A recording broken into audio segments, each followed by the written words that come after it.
Hello, could you hear me? Good evening. Could you hear me? Good evening. Yes, sir. You're audible, sir. Right. Thank you for joining us, sir. My pleasure. Very Thank you. warm welcome to all the dear participants. A very good evening to all of you. Today we all are here on the day third of short-term training program. Dear learners, we have seen and learned lots of new stuff in IoTs, deep learning, and machine learning with our eminent speaker, Dr. Shriram K. Vasudevan. Today is the day 3, and it's my pleasure to hand over the charge to Dr. Vasudevan, sir. Before I would like to hand over charge, I would like to interact with my dear participants. Dear participants, all are requested to maintain the decorum of the training, and you're not supposed to actually write on the screen and use the annotation facility given. It is just for the eminent speaker. Yesterday it was observed that some of you were using the facility given at your end, and it was creating some problem at our end. So please just listen and make your notes and enjoy the learning. Dr. Vasudevan, sir, over to you, sir, please. Thank you very much, sir. Good evening, everybody. Good evening, kids. I hope all of you are doing fine. As Pankaj sir told, it was annoying yesterday when somebody started using the facilities available for the speaker to write on the board. It is actually troublesome, and also people went on muting, people went on doing something which we figured out. It is not correct because we are spending a lot of our time as well as your time, and there are many people who are listening to this who love it. So if you do not love it, if you do not listen to it, it's your problem. You cannot affect others. We do not have any rights to affect other person's learning at any cost, and it's to be prohibited. Please do not do that, and it's my sincere humble request. It's a request. I'm not ordering you, I'm not forcing you to do that. I'm requesting you. I hope you understand. We are all adults and we know what is right and what is wrong, and I hope you respect others mutually. Right. So today we are going to get into two different sections. I'm going to take the first half of it with the fundamental IoT stuff that I'm yet to complete. I've got 2-3 things that I need to show you. Once I'm done with it, I will go ahead with machine learning and deep learning, where I will demonstrate you the products that I have built. I've really built some real cool products that you will be stunned to see, and I hope you definitely love it, and there will be a lot of enthusiasm from your side to learn as well. Can we go ahead and start learning it? I hope you are really tuned up and geared up for learning it. Once again, good evening, everybody. I will start with the most lovable drone. Most of you love drones, right? There is nobody who can say that I hate drones. We have used drones very effectively, and I'm going to show you how exactly we have used drones. And it is very, very important for us to understand how do we use drones in the industry. I am from a place called Coimbatore, as I told you already. It is an industrial city. We have got thousands of industries here and thousands of warehouses here. Many industries are there. Small scale industries are very abundant, and we have got a lot of real good industries. So they have all got warehouses, and they manage the warehouses manually. They do manual maintenance of warehouses. They use ladders to climb in the shelves and the racks, and they check for the inventories. There are a lot of accidents that are reported because of the fall. They use fork also. This fork lift, you must have seen, right? It will be like this. It goes and lift things, and it goes up and down. It is also used to understand how many components are there in the particular rack, and it also caused a lot of accidents and damages. So to avoid that, we needed a solution. What did we do? Very simple. We used a drone. We built a drone, and the drone is attached with a microcontroller unit, Raspberry Pi unit, and it has got an RFID reader. So what happens is this drone takes off every 30 minutes. It goes around the warehouse, it reads the data, it sends it to your Android app, and the app gets the update. You can now easily spot how many inventories are there inside the warehouse in the morning, in the afternoon, in the evening, so that you can easily spot how many have gone out, how many are missing, how many are misplaced. All these things can be tracked within seconds, and we tested it out. I'm going to show you the demo of it, and I'm sure you would definitely love it. It's a very simple demo. Only thing that you need to learn with respect to building drone is you need to make sure that you are building a complete drone in all aspects, even with respect to the acceleration, even with respect to the maintenance, even with respect to the tuning. All these things are very important. So you need to maintain the drones properly. That's the only thing that you'll have to do. And piloting drones are no easy. You need to learn piloting. What we are doing now is all autopiloting. We do autopiloting now. It just takes off, it goes around, comes back with the data. That's it. It's very simple. So that's the way things work. So I request you to listen to it carefully, and if you have any queries on this, I'll let you know how exactly we tackled it. I'm going to play it right now. This is the drone that we have used for the process, and you can see that it is all completely built by us. We have got a Raspberry Pi kit there, we have got RFID reader added there and stick there properly in the stand. So this drone will fly all over. It will read the boxes which has got RFID card. And you can see that the drone is triggered right now and it's piloted. By the time we... One second.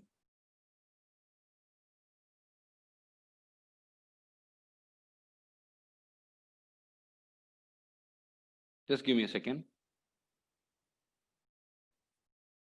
This is the drone that we have used. I'll share it again. One second.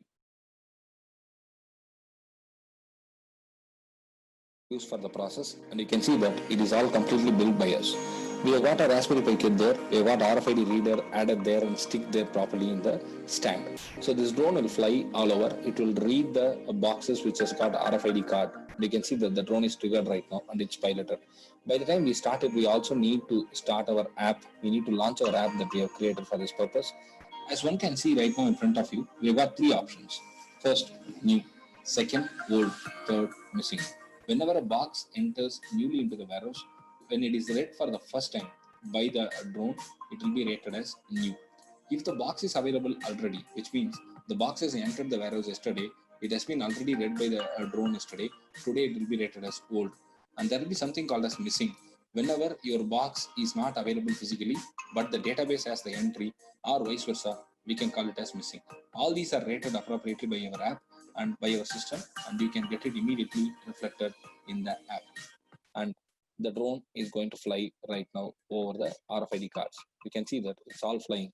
And by the time it flies, immediately you can see the update that is happening in the right hand side, where you will get the complete details about each and every box. And when you click on the particular number, whatever you have got in front of you, you will get the details about the box as well, as in what is the box. This is for the clarification purpose, and this will help anybody to understand which boxes are all being read.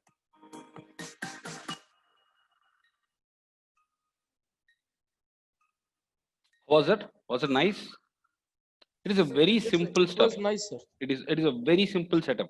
We spent around 3,500 rupees to 4,000 rupees for getting this implemented. And I'll tell you something, this has got the first prize in Intel Python Innovation Contest.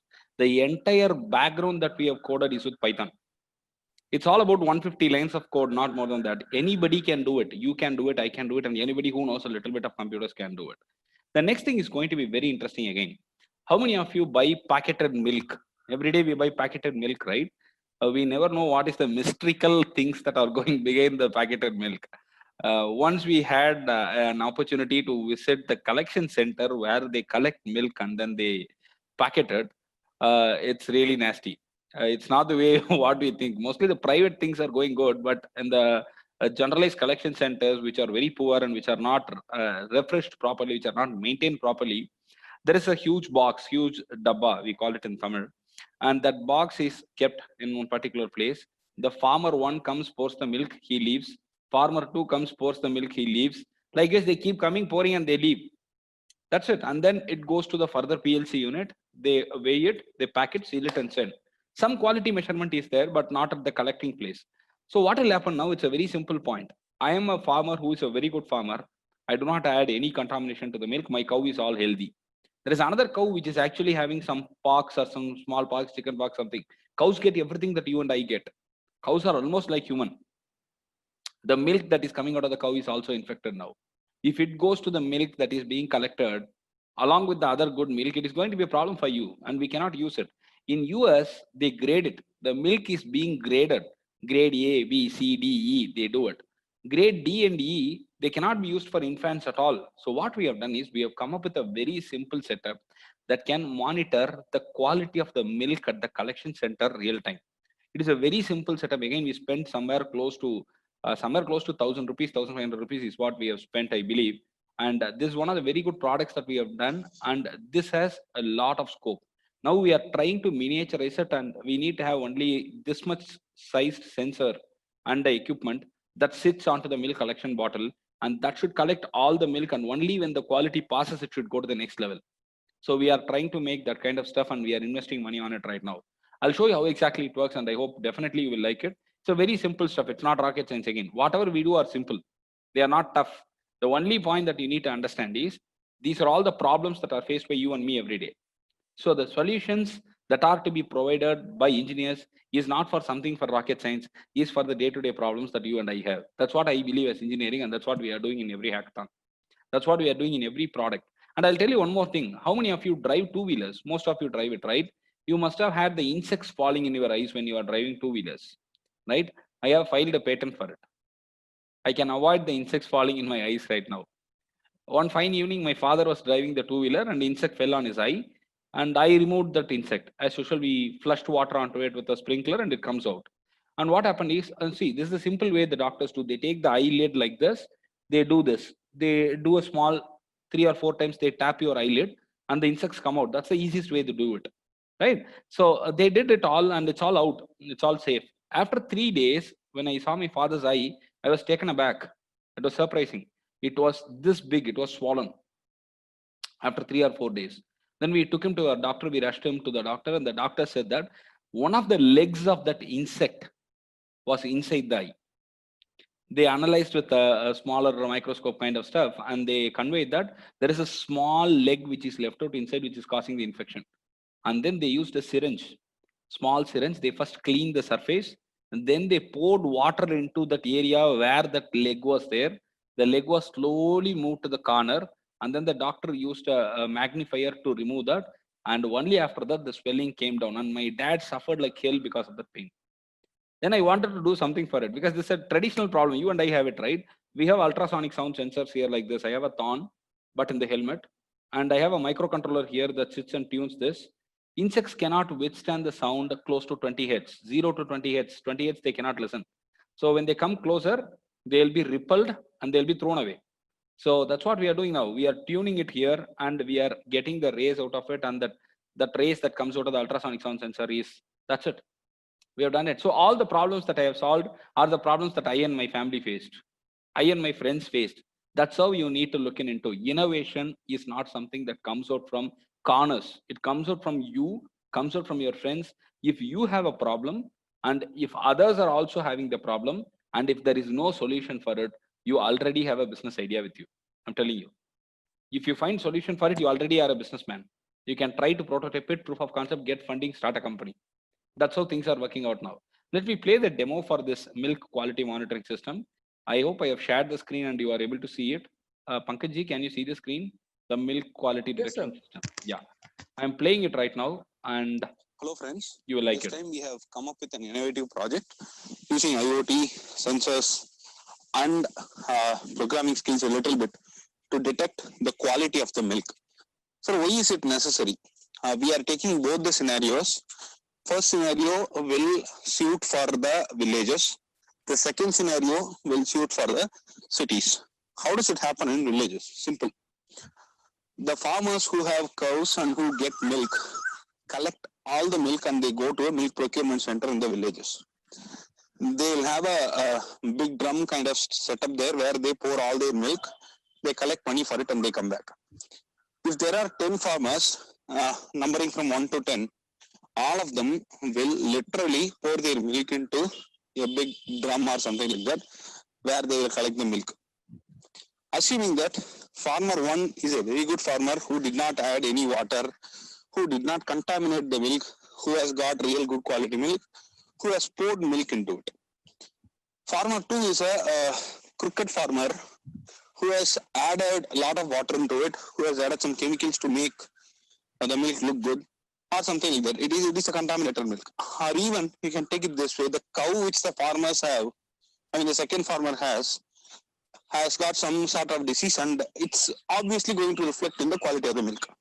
So the first farmer's milk is good one and the second farmer's milk is literally affected one. So what will happen when farmer 2's milk gets mingled and gets collected along with farmer 1's milk? The milk which is of good quality gets also spoiled. So it is like, I have some good milk with me and you are pouring your bad product into it. So obviously the good will become bad. And what will happen end of the day? There is no testing mechanism available here in our country. So what will happen? That will obviously be served to people, and that will be obviously distributed to the people, and they finally end up in using a milk which is not of good quality. And if given to infants, that may even prove fatal. So in that scenario, it is going to be extremely difficult. So this has to be avoided. So we are coming up with a system which can let you the quality of the milk that you are giving at the collection center. And if not of good quality, you will be rejected right away there. So end users will get correct milk. First point. Second point, coming to the urban areas where cities where the milk is given to some collection center, and people do not even know nowadays about the quality of the milk because it is all packaged.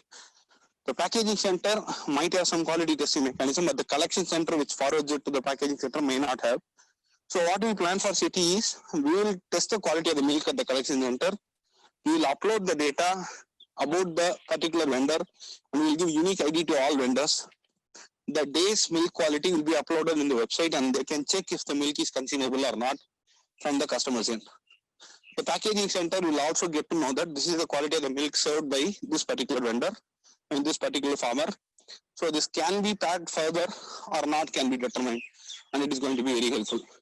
Overall, we are going to use IoT, we are going to use data analytics, we are using sensors, and finally we detect the quality of the milk. Friends, let's come back to the implementation part of it.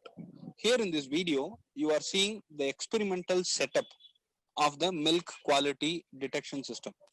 So we have got 4 sensors in our entire product. One is to measure the pH, one is to measure the lactose content, which is lactometer, and we are also reading the color of the milk because it is also playing a vital role in determining the quality of the milk. So I'll tell you how exactly it works later.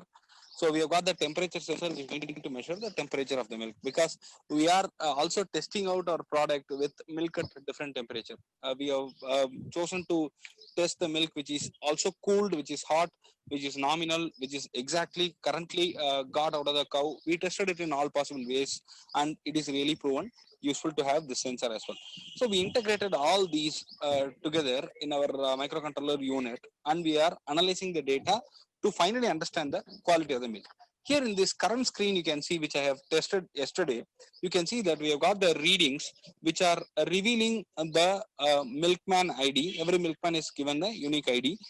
Followed by that, you can also see that the color of the milk. I'll tell you about the grading little later. Maybe we'll have to wait for some more time for the grading related stuff. And then if you see next, we started understanding all the parameters, the temperature, you can see the pH value, everything is displayed here. And I'll also explain it little later, how did we get the pH value, because it has got some technical content in it. And finally, you can see that we arrived at grading. So we have graded the milk as A, B, C, something like that. I'll tell you what each grade corresponds to. So this is a brief note about what exactly our entire setup is all about. Now let us go deeper into the understanding and the working of the entire setup. How does it work is very simple. The first parameter that we need to understand is the lactometer content, lactometer usage, which means that you can see that this is the lactometer sensor. So we are going to insert the sensor in the milk and we'll get the data. So we are going to enter the data now. So that is one part of it. Second, I cannot say that the milk's pH is bad or good or correct without having a reference point. Anything needs a reference point. So I have got some water here, and I'm going to first understand the pH of the water. And you can see that 7 is the pH of the water, which we are getting very closely here. And now with this reference pH, I'm going to now insert it into the milk dabba.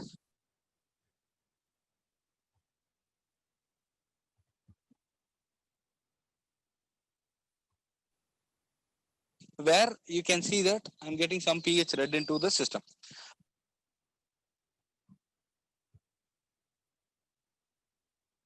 And the color is red right now, the temperature is red right now with all the sensors, whatever we have, and that is it. We've got the data into our system. So once the system analyzes everything, we will go to the web page. I'm opening the web page now for you. We will open the web page.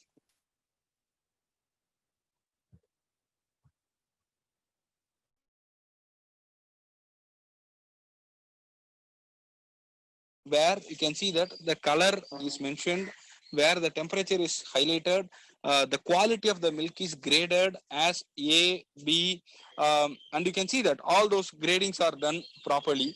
And if you go closer, I'll tell you, A is a perfect quality milk, which can also be used for infants. So which has got no harm. B, the color of the milk is getting faded. You cannot use it for infant preferably, but you can make sweets kind of stuff. C, the lactometer reading, which indicates in the range of 31 to 33 is rated as C, and it is definitely adulterated, and it could be good, but certainly not good for infants. Okay, so the adulteration need not be so highly intensified, but it could be having some more water into it. So D, the most of the parameters are not matching properly here in D. So health standards are especially not met. So it is not good for anybody actually, and particularly it is not good for infants. So the overall, the system is getting you a complete and comprehensive analysis of milk quality real time, and in future you will have it as an Android app where you can get to know the quality of the milk so easily. Thank you very much for watching this video. We'll get back to you with more innovative videos in future. Thank you. Right. I hope you understood exactly how do we find out the quality of milk, and all these are implemented real time. So the only thing that you need to understand is you need not get everything as a perfect implementation. What we are all trying to do in terms of projects, in terms of product, is proof of concept. What we need is proof of concept. You don't break your head to make it small, make it look very good. We are not making it to sell in the market immediately the next day. So what we are doing is we are trying to make a product to see if it is working, and at academics level and at competition level, it is more than sufficient. Now I'm going to show you something which is very, very important, even at the academics or at the products or competitions, whatever you are going to go, and it's going to be very, very helpful. So I'm going to show you a couple of simple demos that I have developed, and these demos are very, very useful for you to build any products which are related to IoT. So let me go ahead with that right away without wasting time. So I'm going to show you how exactly you can build Bluetooth-based interfacing, Bluetooth-based messaging or chatting applications with the Arduino, as well as with your simple boards that you have in hand. Complete implementation of Bluetooth-based services are going to be demonstrated to you right now.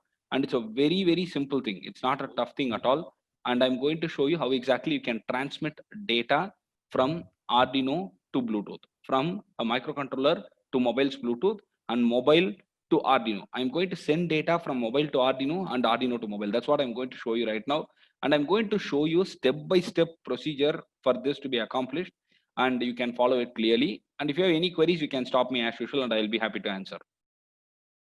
Right, all these are tested and this is working fine. I can even give you the code if you want, for you to test it out in a later time point, or for you to use it in your projects whenever you want. I can share the code with you if at all it is required. How to transmit data from Arduino to Bluetooth in a serial communication fashion. How to visualize the data in Arduino and Bluetooth serial. Let's build a messaging application using HC05 and Arduino Uno. Creating an application.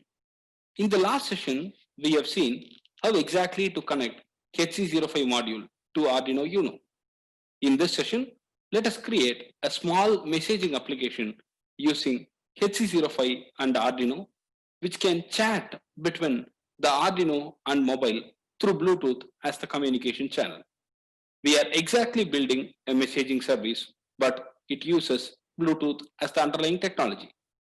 The message sent from Arduino serial monitor will be displayed in Bluetooth terminal, which is in the mobile actually.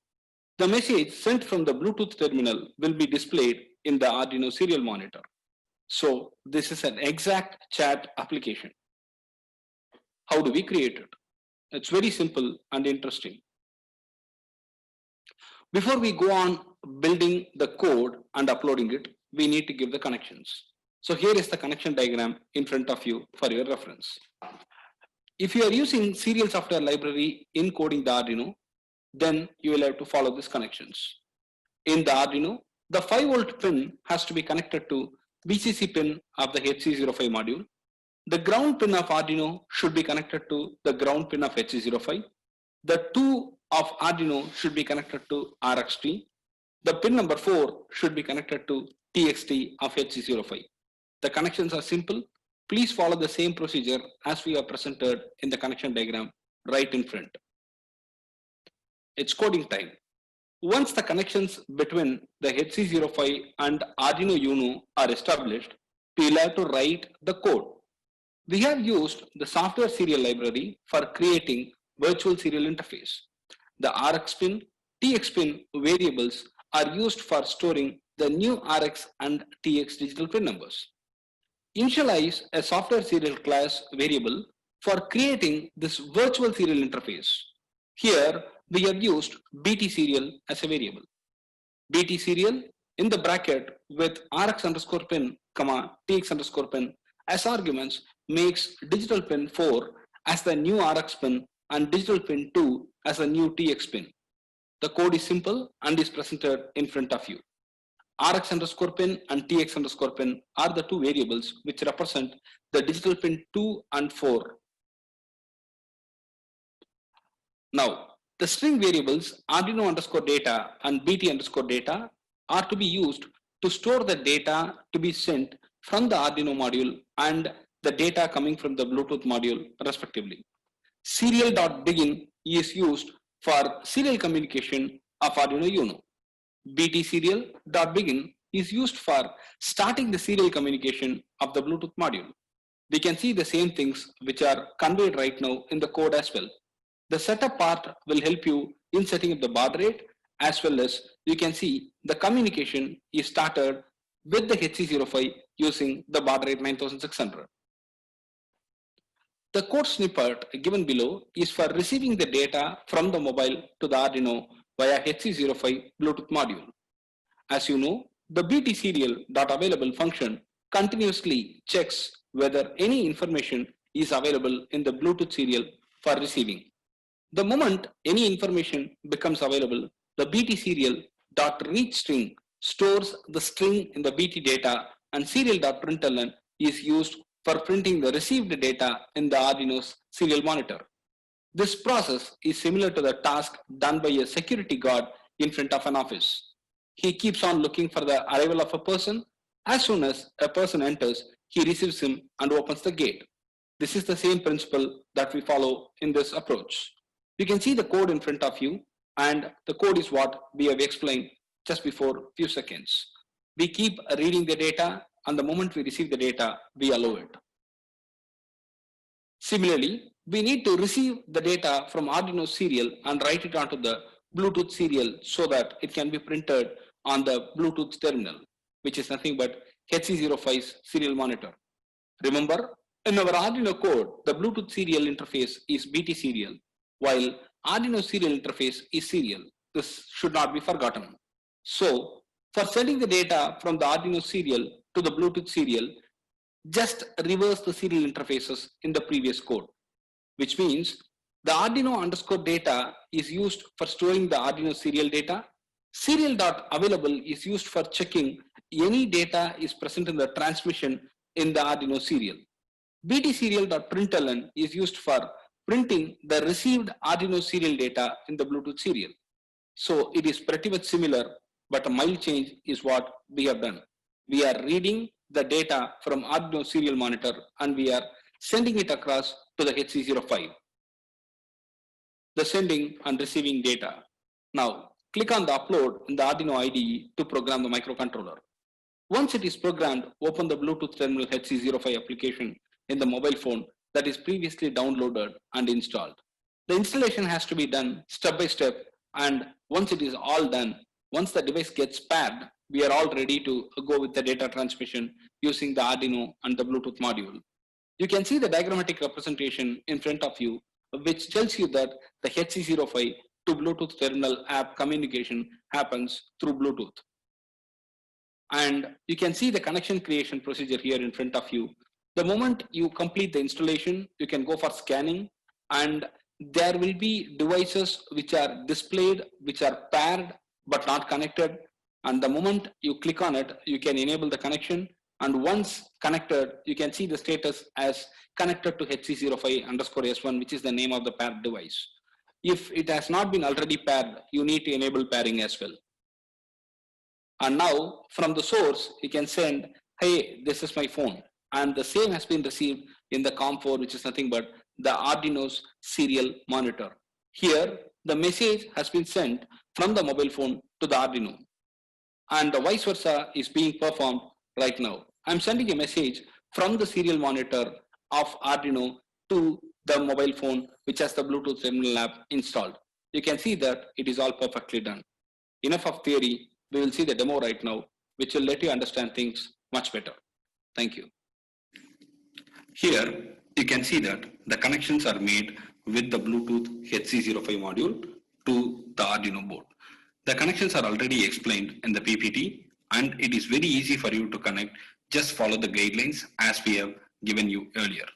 Now you can see that there is some blinking that is happening here, which is an intimation that it is active but yet to be paired. Once the pairing has happened, the blinking rate will be changed and you can visualize it. And once the code is all burned into this Arduino board, and once everything is set, the communication can be made from this serial monitor to the mobile phone and vice versa. Means it will be like a chat application literally, where you can talk from your mobile phone to here or here to your mobile phone, and that's accomplished through the Bluetooth. We are going to pair our equipment with the mobile phone. Now, once it is paired, you can start communicating from here to there.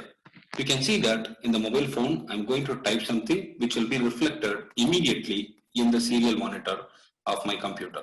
Hey, this is my phone, has been sent from here, and it has been received right there in the screen. And from the serial monitor, I'm sending something right now. Hello, this is Arduino. And once it is sent, you can see that it should be received here in the phone. Yes, it has been received. So it is the communication that has happened from the mobile phone through the app to the laptop or the computer, and from the computer to the mobile phone back. And this is all done through the Bluetooth HC05 module. It's a very simple application, yet we have got so many application scenarios we can develop with the same setup. I hope it was easy to understand, and it is very important. Whenever you talk about any IoT application, Bluetooth is inherent there. Bluetooth is inevitable and you cannot avoid it. Bluetooth will be part of that IoT application. Though you have Wi-Fi facilities, though you can communicate through Wi-Fi, Bluetooth I think is the most important component. We'll see one product that is very, very close to my heart and which has won a lot of accolades. In fact, we have won a lot of honors because of this particular product that I'm going to show you. It is nothing but a product for Parkinson disease. What is Parkinson syndrome? What is Parkinson disease? Very simple. You will not be able to hold anything in your hand because of your hand tremor. Your hands will keep tremoring, keep shivering, and many elderly people have this. Many elderly people have this problem. This problem comes to people who have got the habit of drinking, who have got the nervous issues, who are having BP issues. They get it and they cannot hold anything in hand properly. So what we have done is we have developed a system that is nothing but a Parkinson glove, and this glove will help them in holding, in doing their normal work properly. And that's what I'm going to show you as a demo right now. And this product has been awarded at the highest level in the TCS ENGINE-X international contest. Also, we have got selected for Australian Hackathon, Australian Grand Hackathon, and we are into the finals of it with this product. And this is a very simple, yet a very innovative product, which will be very helpful for all of us, particularly to the people who have the Parkinson syndrome.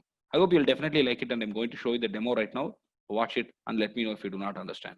Hello, we are Team Exaltus, and we are going to provide you an exciting wearable solution for controlling and curtailing the hand tremor. And what we are going to give you is nothing but a glove, a pair of gloves for you to be away from the troubles that are caused by the hand tremor is a solution. Stay tuned. We are going to explain you the complete product with the fully functional working demo for you to understand what we have done. Thank you. We are going to explain you the proof of concept and the hardware setup that we have built from the scratch towards working on the Parkinson's glove. So here you can see that this is the hardware setup that we have used, and each of the fingers are attached to the coin motor. This coin motor is in turn controlled by a microcontroller here, and we have got a gyroscope here, as well as we have got Bluetooth module here. I'll explain you the functionalities of each and everything very neatly. Now see that this coin motors will generate the vibration based on your hand tremor. If your hand tremor is high, accordingly the vibration will be generated with this coin motors. If it is low, the frequency, I mean the vibration would be generated for that level of hand tremor. If the hand tremor is high, vibration would be generated accordingly. If hand tremor is low, vibration would be generated for that amount of tremor. So now this data, this particular data, whatever we are getting for hand tremor should be sent to the server for us to do processing. So how do we do it? Very simple. We have used the Bluetooth module here, and you can see that, and that Bluetooth data will be sent on to this Arduino board here, through which we are sharing it to the server. In the server, we can clearly visualize all the data which are arriving, which are acquired from this fine motor side, from this hand side, I mean the glove side. With this data, we can understand and we can even predict what is going to be the tremor level next using our deep learning algorithms. All these setup are economically viable and technically very strong, and most importantly, this we did not spend a lot of money there in building the setup. This is exactly replicating and emulating the real hand, and maybe we will have to use better materials whenever we are going to implement it for the end user, and we may have to customize it a little bit. But now this is sufficient for us to make you understand how exactly our glove works. The next part is going to be the complete demo of how this glove works perfectly. Stay tuned. Here you go with the complete working demo. Now what will happen is I'm going to move the hand little higher and lower, which means I'm going to simulate the tremor.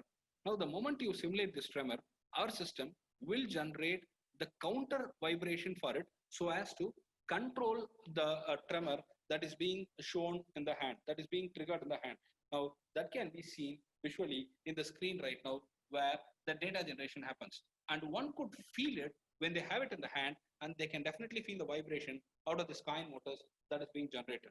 The system works this way. The coin motor generates the counter vibration, which will eliminate and which will control the negative impact of the normal hand tremor, and that data is sent through the Bluetooth to our server, and from there, from the cloud, we visualize this data right here on the screen. One would definitely appreciate it if you have it in the hand, because you can feel the vibration.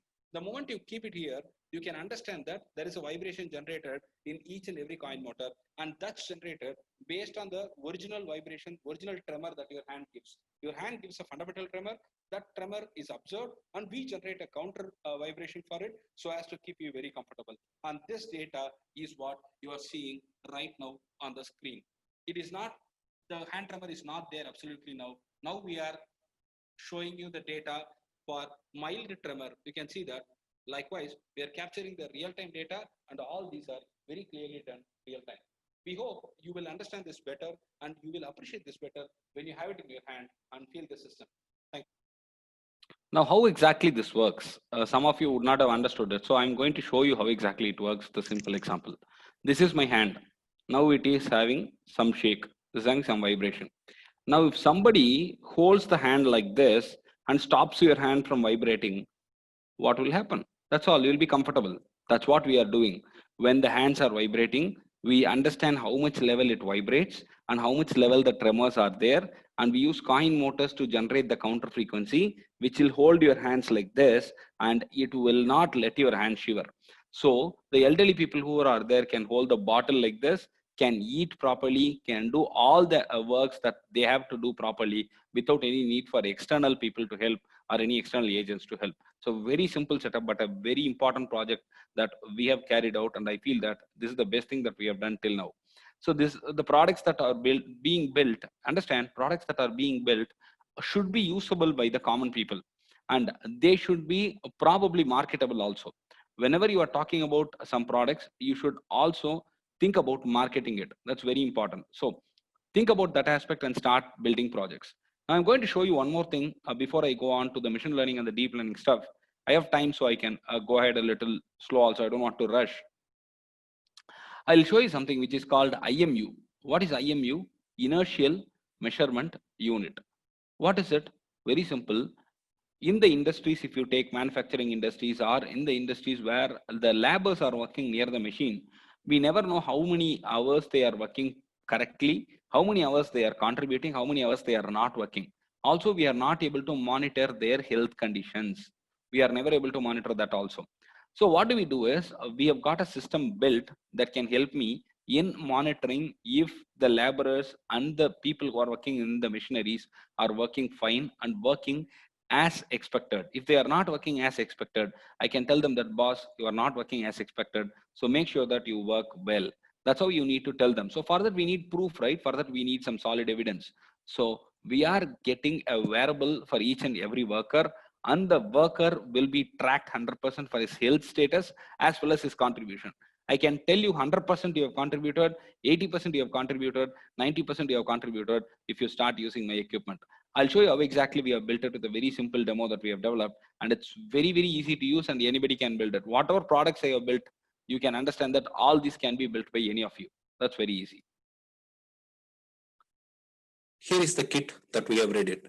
This is actually the wearable that we are talking about. This might look a little bigger right now. When you miniaturize it, I'm sure this will become just like your watch. Now in this kit, you've got a magnetometer here. You can see that. That will help you in understanding the magnetic field. We've got gyroscope and accelerometer here, and we've got a microcontroller unit here. And this is a very simple setup which will help you in understanding the magnetic field. When you are near the equipment or a machinery, the magnetic field will be different from then you are standing away from it. Also, the heart rate sensor is available here, and this will help you in getting the heart rate.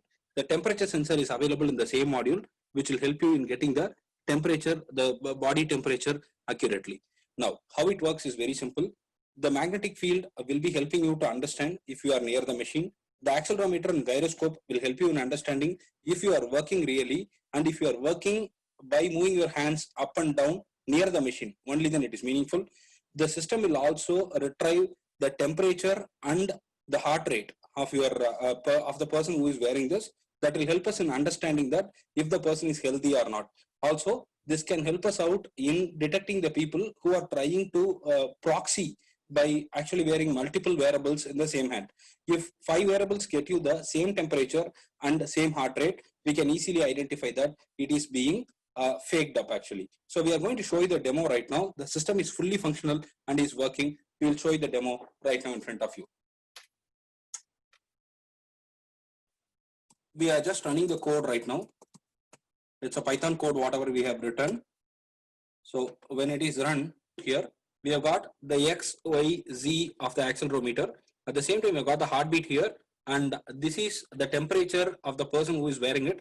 And you can see that the last one is the magnetic intensity. This is all captured real time, and this is what is helping us out in analyzing if the person is working, if the person is working near the equipment, if the person is healthy. Thank you. Friends, I'm going to demonstrate the way the application that we have developed is going to work. You can see that we have just launched the app. It will ask you for the username and password. Once it is typed perfectly, you will be taken into the system. And the system has got the details of the workers who are allotted to the particular manager. Worker 1, when I click, I'll get the complete details about the worker whom we are tracking. You can see that we have got charts here. First, the gyros data is available. You can see that it's all getting updated. The gyro data is available. The magnetic intensity is available. Pulse rate, which means the heart rate, and temperature. All the 4 are plotted in this graph. But is this sufficient? No, we want to have a numeric which says that how much percentage did the worker contribute to the team. So I'm going to show you that, and we have got a complete analysis of the worker as well here. You can see that the worker has worked 30%, 70% he has worked, where 30% he has not worked. Also, his body temperature is normal and his heart rate is normal. This will help us in understanding or evaluating the overall performance of the employee. Thank you.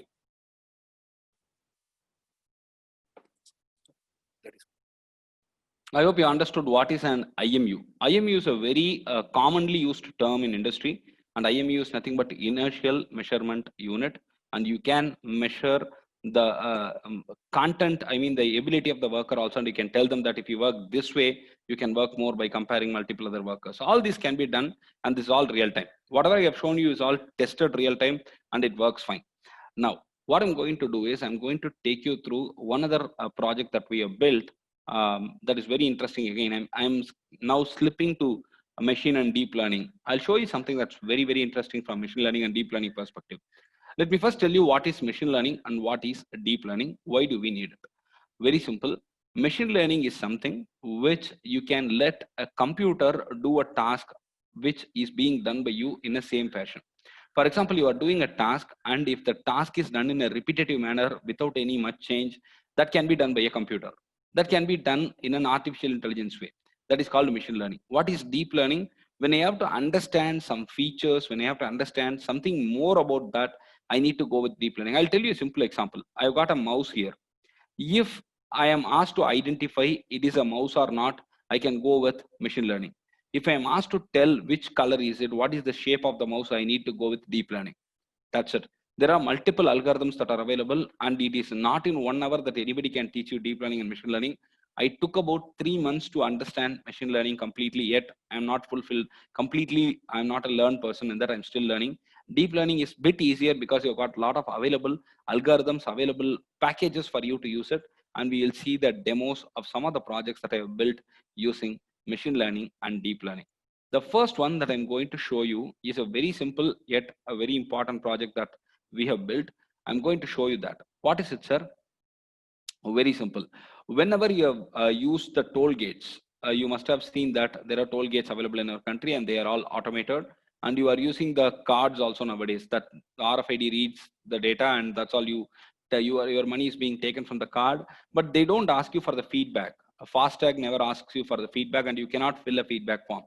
So what we did is we wanted to make it really nice, and there came our innovation. We wanted to do it really nice, and what we did is we observed that there is a lack of feedback collection system, and there are cameras there in the toll gates. So with the cameras available there, if I'm the driver, if I'm smiling, it means that I'm giving a good feedback. If I'm unhappy about the service that they are providing, I can show like this. I can say my unhappiness through my anger. I can show the expression anger like this. And if I'm neutral, I can stay like this. And you need to understand this and then present it as a report. That's what we have done. And I'm going to show you that this is all done 100% with deep learning, where I train my system with n number of available inputs, n number of available data, and that's going to be very helpful. This is all built for hackathons again. I don't do it just for a learning purpose. I do it also for hackathons, which helps us out with winning good prize and honors. So I request you guys also to try it out, and I'm going to play the video, which will help you in understanding how exactly things work for this. Hello friends, we are going to provide you an innovative method of collecting feedback from the FASTag users. You know, it is very difficult for somebody to collect feedback from the drivers who are crossing the toll gate. FASTag is just settling down in India. So we need feedback to understand how the system is received by the users. Without getting feedback, we cannot correct the system if there are flaws. But hold on, is it very easy to collect the feedback from the drivers? No, it is very difficult because you cannot give them a paper when they are standing there to pay their toll through FASTag. It takes just seconds. You cannot ask them to fill details in an app as well. Nobody does it. But how do we collect the feedback? So we come up with a technology where AI and deep learning is used in picture to collect your facial emotion, and we connect it to the feedback. If you are happy and if you smile, we understand that that's a 5-star rating for the service that we are providing you. If you are unhappy with the service and if you show anger emotion, we will understand that you are unhappy with the service and we will rate it as 1 star. End of the day, we can cumulatively tell you how many 5 stars are there, how many 3 stars are there, how many 1 star are there. So we can understand how many customers have been happy and how many customers have been unhappy. We can also reach them out by collecting the details of their vehicles through appropriate authorities and to find out what is wrong with them at the later stage. Do we just stop here? No. We are providing you more details as in which state vehicles, which state registered vehicles have crossed the toll more, what is the peak time traffic. We give you all this information. We give gender classification of the drivers along with the age group. We are going to give a very comprehensive system with very comprehensive details. I'm going to show you a demo where I'm going to show you the emotions to tell you how exactly our system works. See that right now. I'm pressing this and I'm going to camcorder option. I'm showing smiling emotion, which means I'm happy with the service. It is uploading. That's it. we have got the output, and you can see that the rating will come here right now. I told you I have smiled, and the smiling has been related to 5 stars, and we get a cumulative rating for this as 5 stars at the end of the day based on how many people have given 5 stars. I am 36 years old and I have been grouped appropriately to 18 to 40. Similarly, I am a male and it is also classified properly. Now wait, we need to test with a negative rating. For example, I am going to give an angry rating right now for you to prove that my system is working fine. And let's see how exactly does it work. I have given an angry emotion right now and I am uploading it. You can see that it's getting uploaded. Once it is all done, we should be getting a lower star rating for this, which will reveal the matter of fact that the customer is not happy. Since FASTag would have already collected the vehicle details and the customer mobile details, they can later on send an SMS or they can call them to reach and find out what exactly went wrong with the service provider, so that we can retain the customer, and most importantly, we can make sure that we are offering the best services for the money that we collect. And here is what you are going to get as a result right now in front of you. Yes, we are getting it right now in front of us, and that's it. We get the system functionally working fine. You can see that it is 1-star rating for the service that is offered, and the age group is 18 to 40, and I am a male. That's all. The system is working fine. You will see the statistics related demo in the second half of the presentation, and I hope you certainly like it. Thank you. Now, I hope you understood how exactly we realized the ratings that are given by the end users. And I'll show you something more which you will be stunned. There is something called as OpenVino, which is a very advanced software that is available for free usage by all of you. It can track the emotions. It can track all the gestures. All those things can be tracked, and I'm going to show you. I have developed, and we have tested it out with multiple options available over there. We can estimate your post. What is your post? What is the post that you are giving right now? What is the post that you are moving right now? And I can estimate all those, and I'm going to show you the demo right now. And this is available for free, and anybody can open it. Anybody can use it. It's available online. It's called OpenVino. You can download it and you can use it. See the way I'm testing it. If you have any queries in this particularly, I'll be more than happy to help. This is one deep learning software which is going to grow just like that in the next couple of years. This will create a lot of opportunities for people to even get jobs. Let's see how exactly things work out in this. Friends, I'm going to show you some wonderful demo with OpenVino tool that I have already taught you in my previous session. So I'm going to show you the post estimation app that is available there by default. So I've just installed it and I've tested it out. See the way it is working. It's really phenomenal. And this is highly real time, and you would really love it. I'm going to show you two different examples. One is for post estimation, and another one is for the emotion detection. So you can see that this is all real time. The moment I move, I make a movement, everything, this is all tracked. Absolutely stunning and absolutely real time. And you guys can test it out, and if you want any help, probably I can do that also. This is easy, simple, and very interesting. I'm going to show you the next one right now, which will be much more interesting. The only thing that you need to know is these commands are a bit long, so you need to really understand how exactly to interpret these commands. So I'll probably teach a session on how do we understand these commands. That itself is really challenging. So you're going to now see the emotion detection. I'm going to show you all my emotions right now. I'm neutral. I'm angry right now. They say this is surprise, and you can see that, yeah, my eyes go up and this is surprise. And now I'm angry. All these are real time, and my age is reduced to here 34. I'm happy about that. It is actually 36, but this is closely accurate. So this is all done with OpenVino, and this is very simple. So you guys can try it out. I hope you like this demo. Thank you very much for following the content and channel. If you have any, did you understand? All these are real time. All these do not take a lot of time, and this is all real time. It has to be really fast. Just like this, it has to happen. And I'll show you something more. With that, we'll probably close for the day. And I'm going to show you some real-time product that we have built recently, which is going to enable in tracking the driver's behavior. It's very important. All the cars that we have in India mostly are Maruti, Hyundai, Tata, they are all low-end cars, which might not have all the rich features that are available in Audi, BMW, or some kind of high-end cars. So we wanted to do something more in that aspect to give the even the low-end car users with many features that are available in the high-end cars. So with that, we started doing some project, and it's going really very nice. And I'm going to show you a couple of things that will be very easy to understand, and you can do it nice as well. The first thing is driver identification. What do you mean by this, sir? Very simple. We trained our system with deep learning models, and only the authorized drivers can take our vehicle. Authorized drivers can start our vehicle. We have built this, and this is complete.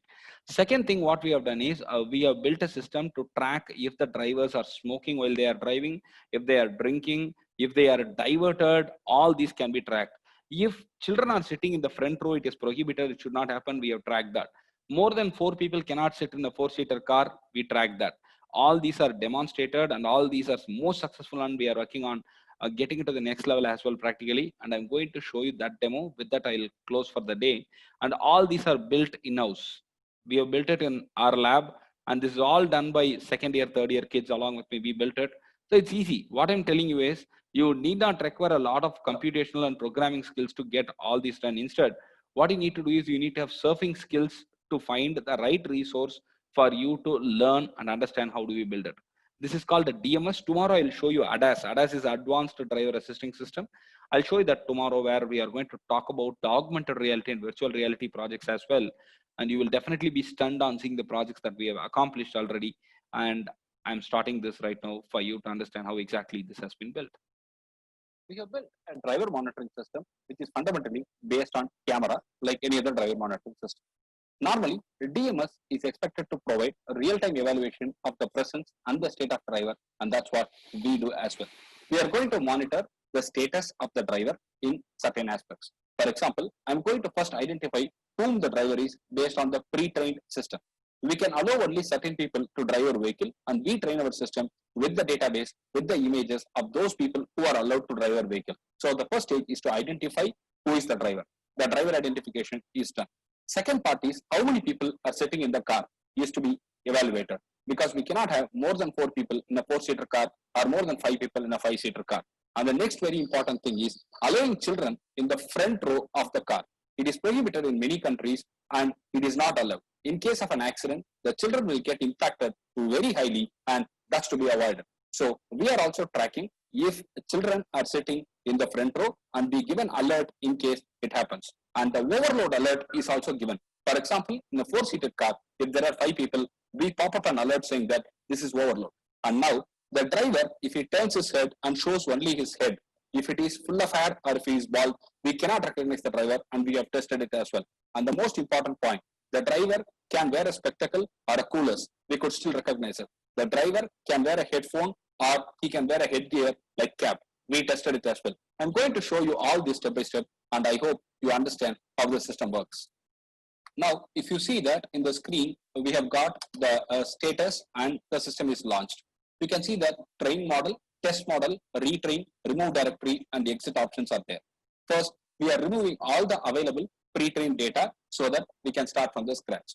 Now you can see that I'm going to press the option 1. So once the option 1 is pressed, you are ready to train the system.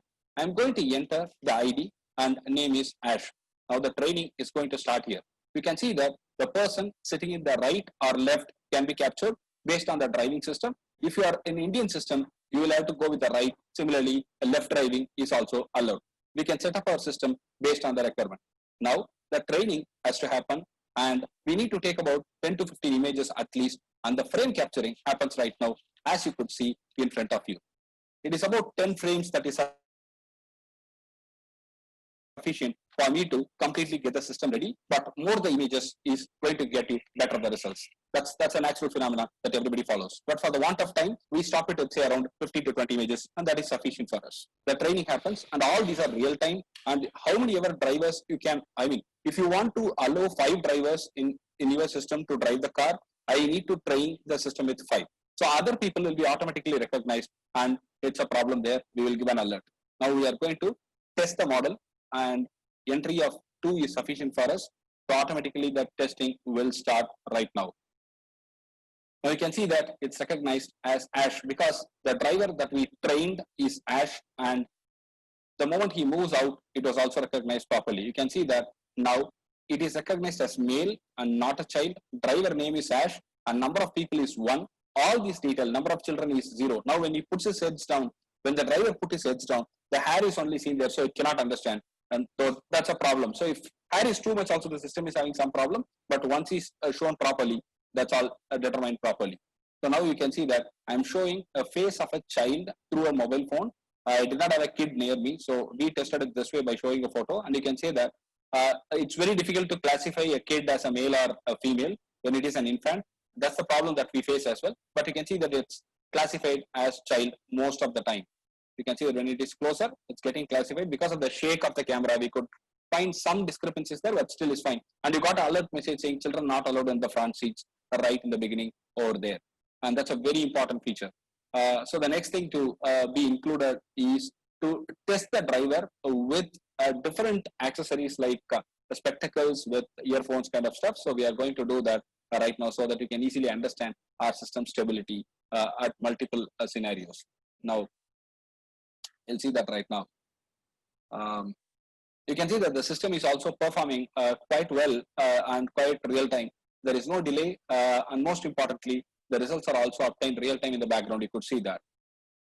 So now I'm going to show a lot of people. I have got a photograph where we've got a lot of people and the passenger limit is exceeded. All the male females are identified properly and we got an alert as passenger limit exceeded. So that's a very important point. Now we are going to go with one more scenario. So I'm going to test the model again, but with one more scenario, as I told you, with spectacles. And you can see that it's still nicely recognizing as Ash. That's it. It's a very simple setup and it's at a very initial stage, but still this is a very vital system, I believe. And we are going to go with more training content into it, like we are going to train for multiple ethnicity, multiple races also we are going to take up. Now you can see that we have trained the system with the cap as well, and it's recognizing nicely with cap. So all these are done real time and there is no delay at all. And that's the most appreciable feature that you need to really note into. And that's all. So thank you very much for watching. How was it? All these are built in-house and they are very easy to build and you can try it out yourself as well. So any questions for the day, kids? If you have any questions, I'll be happily answering you. And where do we learn all this, sir? I'll give you resources, don't worry. Tomorrow by end of the session, I'll post it to Professor Pankaj and he'll be able to circulate it to you. If you have any questions, you can type it right now. I'll be able to answer them. And I hope I did not bore you. Any questions, kids? Anything? None? Pankaj, any question from your side? Dear students, if you want to ask any questions, you can write on the chat box. Yeah, I'll be happy to answer.